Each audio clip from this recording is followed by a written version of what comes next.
All right, everyone, let's talk about phishing attacks. So, what is phishing? Phishing is an attempt, usually made through email, to steal your personal information. You've gotten these emails all the time. You probably just consider them spam. A lot of times they'll just go to the spam folder, or you won't even see them at all, but they're an email asking you for information. They want you to do something, they want you to give up information. And they're just trying to steal your personal information, whether it be a password or a credit card or whatever it is. So, again, we often call these emails spam, and you won't see them, but about 10% of the time they'll make it through to your inbox. Stats, I love going over stats. Every section here I'm going to have a stats section. So there's about 160 million phishing scams each day that get sent out.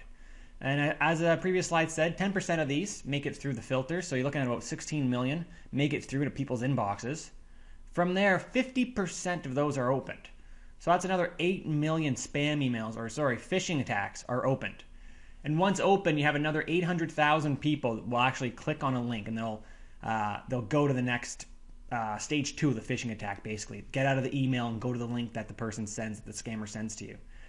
Then every day, there's about 80,000 people will, once they go to that link that the scammer sent them to, they'll actually provide information. So they actually got hooked into this phishing attack. So you're probably thinking to yourself, do people really fall for these blatantly bad emails? And, not all phishing attacks are obvious. You probably got an email from a prince asking for money, or you've gotten one from a bank, or you've gotten one from, maybe even your employer, something that looks similar to what your employer would send. They said, dear sir, this is the IT help desk, your inbox is full, something like that. So, but they're not all obvious. And the reason why you see the obvious ones, it's more of a psychological thing. So these scammers will send really bad phishing attacks and really bad emails. And you think that, after a few months or, a few hundred of these phishing attacks, that you know what one looks like. That they're so obvious, you know to delete it if it gets to your inbox.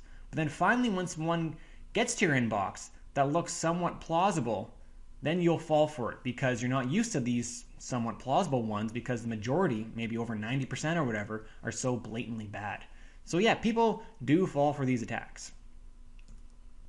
So how to detect a phishing attack? As I said, you might say something like, dear sir, madam, dear valued client, or dear valued customer, something along those lines. They'll never use your real name because they just don't have this information. So they'll send out a mass email to a lot of people. Again, 16 million or so emails they'll send out. And they'll, just very basic, dear sir, dear madam type emails. That's how they'll start off.